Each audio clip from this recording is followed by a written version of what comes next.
चलिए अभी क्या हम इस क्वेश्चन को देखेंगे, ठीक है। क्या क्वेश्चन है, कह रहा I don't know if he will return. ये जो सेंटेंस लिखा हुआ है और इसमें जो हम लोगों ने पढ़ा ये है कि मेन क्लॉज फ्यूचर में होना चाहिए और ये क्या होना चाहिए, प्रेजेंट में होना चाहिए। लेकिन इस सेंटेंस में जो लिख रखा है वो क्या लिख रखा है, I don't know if he will return, यानी मेन क्लॉज ये हमारी है और मेन क्लॉज किस में लिखी गई है, फ्यूचर टेंस में, अरे प्रेजेंट टेंस में। और ये जो लिखा हुआ है जो सबऑर्डिनेटिंग क्लॉज है वो लिखी गई है फ्यूचर टेंस में। तो अब जो हमने पढ़ा, हमारे पढ़ने के अकॉर्डिंग इसको होना चाहिए था फ्यूचर में और इसको होना चाहिए था प्रेजेंट में, लेकिन उल्टा हो गया है। तो अब हम क्या करेंगे, यहाँ पे फ्यूचर करेंगे और यहाँ पे प्रेजेंट करना पड़ेगा, ठीक है। लेकिन ऐसे नहीं करेंगे, इसका एक सिंपल सा तरीका है। सिंपल सा तरीका ये है कि ये जो इफ लिखा हुआ है ना, इस इफ को हटा देंगे और यहाँ पे क्या यूज कर लेंगे, वेदर यूज कर लेंगे, ठीक है। इफ की जगह हमने वेदर यूज कर लिया। डिफरेंस क्या है, इफ क्यों कट रहा है, वेदर क्यों सही हो रहा है, तो आइए समझते हैं इफ और वेदर का जो बीच का जो डिफरेंस है उसको समझते हैं। देखिए सबसे पहले जो इफ है वो किसको बताता है, कंडीशन यानी शर्त, ठीक है। कंडीशन यानी शर्त, इफ वो शर्त बताता है। यहाँ कह रहा है कि एक्शन विथ इफ, यानी कि इफ जिस भी एक्शन के साथ आएगा वो डन का मतलब पूरा होगा बिफोर क्लॉज, यानी कि मेन क्लॉज के पहले ही पूरा हो जाएगा कौन, इफ वाला एक्शन, यानी इफ जिस भी एक्शन के साथ आएगा। दूसरा कह रहा है कि वेदर है वो किसको बताता है, अनसर्टेनिटी को बताता है। अनसर्टेनिटी का मतलब होता है अनिश्चितता, ठीक है। यानी कि आसान भाषा में समझें तो वेदर का यूज हम वहां पे करते हैं जब किसी बात को लेकर के अगर आप श्योर नहीं है तो उसके लिए हमें क्या यूज करना पड़ेगा, वेदर का यूज करना पड़ेगा, ठीक है। इसके साथ क्या कह रहा है, एक्शन विथ वेदर, यानी कि वेदर जिस भी एक्शन के साथ आएगा वो हमेशा क्या होगा, पूरा होगा। डन का मतलब पूरा होगा, कब पूरा होगा, आफ्टर मेन क्लॉज, यानी कि मेन क्लॉज के बाद एक्शन पूरा होगा, कौन सा, वेदर वाला। तीसरा हमारा है दैट हम यूज करते हैं सर्टेनिटी के लिए। सर्टेनिटी का मतलब होता है निश्चितता। क्या मतलब होता है, निश्चितता मतलब ये हो गया कि जब आप किसी बात को लेकर के श्योर होंगे तो हमें दैट का यूज करना पड़ेगा। अब एक्शन विथ दैट, इसका मतलब क्या हुआ कि दैट जिस भी एक्शन के साथ आएगा वो डन का मतलब क्या होगा, पूरा होगा। कब पूरा होगा, आफ्टर मेन क्लॉज, यानी कि मेन क्लॉज के बाद पूरा होगा, ठीक है। बार बार एक कॉन्सेप्ट बार बार आ रहा है कि मेन क्लॉज, सबऑर्डिनेटिंग क्लॉज, है ना। तो सबसे पहले समझ लेते हैं कि मेन क्लॉज कैसे पहचानते हैं। तो मेन क्लॉज पहचानने का तरीका हमारा ये होता है कि देखिए यहाँ पे लिखा हुआ इफ हमारा क्या है, कंजंक्शन है। तो कंजंक्शन के तुरंत जो बाद आ जाता है वो कंजंक्शन के साथ हो जाता है और जो बिना कंजंक्शन के आता है उसको हम बोलते हैं मेन क्लॉज। तो ये जो लिखा हुआ आई डोंट नो, ये हमारी क्या हो जाएगी, मेन क्लॉज हो जाएगी। क्यों मेन क्लॉज हो जाएगी, क्योंकि ये जो है वो बिना कंजंक्शन के है। तो जो बिना कंजंक्शन के आएगा उसको हम क्या बोलेंगे, मेन क्लॉज बोलेंगे। तो ये रहा हमारा मेन क्लॉज। अब एक्शन विथ इफ डन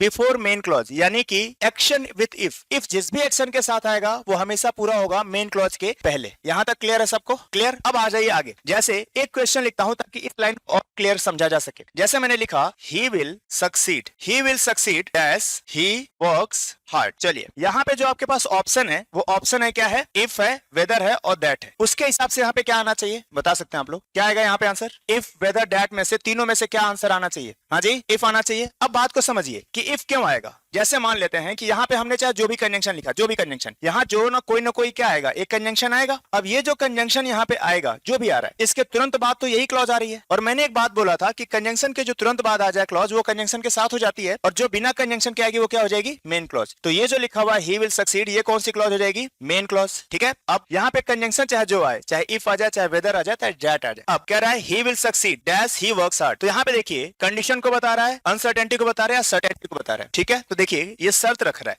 रहा है कि यदि तुम हार्ड वर्क करोगे, यदि ही विल सक्सीड वह कामयाब हो जाएगा, यदि वह हार्ड वर्क करेगा। इसका मतलब क्या हुआ कि हार्ड वर्क करेगा तो सफल हो जाएगा, यानी कि सफल होने की कंडीशन क्या है, हार्ड वर्क करना। तो ये शर्त हो गई किस चीज की, हार्ड वर्क करने की, अरे मतलब सफल होने की। तो कहने का मतलब ये हुआ कि आपको अगर कामयाब होना है तो क्या करना पड़ेगा, हार्ड वर्क करना पड़ेगा। तो अब ये यहाँ पे क्या कर रहा है, कंडीशन रख रहा है, तो हमें क्या यूज करना पड़ेगा, इफ। अब हमको पता है कि इफ इसी के साथ आ गया, तो जब इफ इसके साथ आ गया तो जाहिर सी बात है कि अब या तो ये काम पहले होगा या तो ये काम। लेकिन क्या कह रहा है इफ, कि इफ एक्शन विथ इफ, यानी इफ इसी एक्शन के साथ आया है। तो जब इफ इसी एक्शन के साथ आया है तो वो पूरा हो जाएगा, कब पूरा होगा, बिफोर मेन क्लॉज, यानी मेन क्लॉज ये है और सबऑर्डिनेटिंग क्लॉज ये है। यानी कि अब ही will succeed if he works hard. तो इसका मतलब ये हो गया कि पहले उसको हार्ड वर्क करना पड़ेगा, बाद में कामयाब होगा, यानी पहले हार्ड वर्क करेगा बाद में कामयाब होगा। इसका मतलब क्या हो गया कि इफ जिसके साथ भी लिखा जाएगा वही वाला काम पहले होगा, यानी ये वाला काम पहले होगा क्योंकि इफ के साथ लिखा हुआ है और ये वाला काम बाद में। उम्मीद करता हूं कि ये बात तो समझ में आ गई होगी। दूसरा सेम वही चीज है वेदर। वेदर हम तब यूज करते हैं जब किसी बात को लेकर के हम श्योर नहीं होते हैं। तो जब अगर किसी बात को लेकर के श्योर नहीं है तो उसके लिए हमें यूज करना पड़ेगा वेदर। अब एक बात समझिए, कह रहा है action with whether done after main clause. इसका मतलब क्या हुआ कि जिस किसी की एक्शन के साथ वेदर लिखा जाएगा वो हमेशा मेन क्लॉज के बाद ही होगा। ठीक है, जैसे इस वाले सेंटेंस में इफ गलत होकर वेदर क्यों हुआ था, कह रहा आई डोंट नो, उसको नहीं पता, मतलब क्या है कि वो श्योर नहीं था। श्योर नहीं था, शर्त तो रख ही नहीं रहा था, इसलिए इफ हट के क्या लग गया, वेदर लग गया था। ठीक है, अब वेदर के साथ ये वाला एक्शन आया है, तो वेदर के साथ ये वाला एक्शन आया है, तो इसका मतलब क्या हो गया कि वेदर के साथ तो ये चला गया, ये हमारी हो गई मेन क्लॉज। अब वेदर क्या कह रहा है, कह रहा है action with whether done after main clause. इसका मतलब क्या हुआ कि वेदर के साथ जो भी एक्शन आएगा वो हमेशा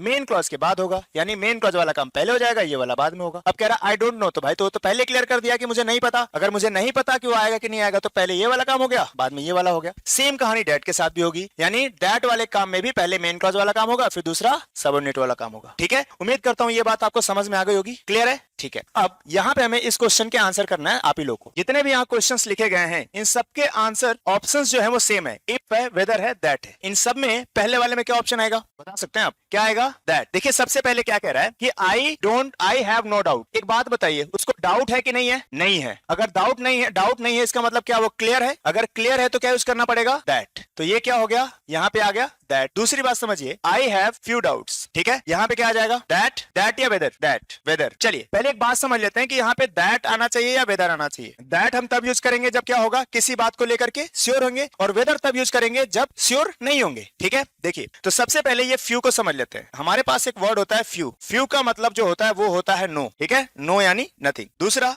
ये जो ऑफ यू होता है, ऑफ यू, इसका मतलब होता है सम। सम का मतलब कुछ, यानी कि ये जो है वो नेगेटिव मीनिंग देता है, और ये जब फ्यू के साथ और लग जाएगा तो ये क्या हो जाएगा, पॉजिटिव मीनिंग देने लगेगा। इसका मतलब क्या हुआ कि जहां पे भी फ्यू लिखा होगा उसका मीनिंग हमेशा क्या हो जाएगा, नो हो जाएगा, नहीं हो जाएगा। तो आप मुझे बताइए, कह रहा आई हैव फ्यू डाउट्स, इसका मतलब फ्यू का मतलब मैंने क्या बताया, नो। इसका मतलब क्या हो जाएगा, उसको डाउट नहीं है, तो इसका मतलब आई हैव नो डाउट्स। अब नो डाउट है तो मतलब क्लियर है कि अनक्लियर है, क्लियर है। अगर क्लियर है तो क्या यूज करेंगे, यहाँ पे दैट लगा देंगे, यानी यहाँ पे भी दैट आएगा, वेदर नहीं आएगा। हिंदी मीनिंग ट्रांसलेट मत करिएगा, गलत हो जाएगा। नेक्स्ट देखिए, आई हैव और फ्यू डाउट्स। तो अभी मैंने बताया था फ्यू का मतलब तो नो होता है, लेकिन ऑफ यू का मतलब क्या होता है, ऑफ यू का मतलब सम होता है। सम का मतलब कुछ, तो इसका मतलब ये पॉजिटिव मीनिंग दे रहा है, तो इसका मतलब कुछ ना कुछ उसको क्या है, डाउट है। अगर डाउट है तो वो क्लियर होगा कि अनक्लियर होगा, बोल सकते, कोई इशू नहीं। हाँ जी, वेदर आ जाएगा, क्यों, क्योंकि वो कह रहा है कुछ डाउट है, और ये क्या है, ये पॉजिटिव मीनिंग है, तो यहाँ पे क्या लिखना पड़ेगा, वेदर लिखना पड़ेगा। ठीक है, अब next, they will help you, वे लोग तुम्हारी हेल्प करेंगे। ठीक है, यू कॉल देम। अब यहाँ पे क्या है, वे लोग तुम्हारी हेल्प तो करेंगे, लेकिन कंडीशन क्या है, कॉल तो करो।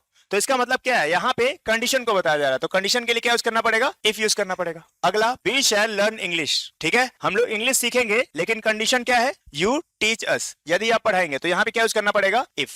ठीक है, तो उम्मीद करता हूं कि जो इफ, वेदर और दैट, ये वाले जो कॉन्सेप्ट्स हैं, इस वाले क्वेश्चन आप लोग, ये वाला कॉन्सेप्ट आप लोग को क्लियर हो गया होगा। ठीक है, तो इसको कॉपी कर लीजिए, फिर आगे बढ़ते हैं। ठीक है।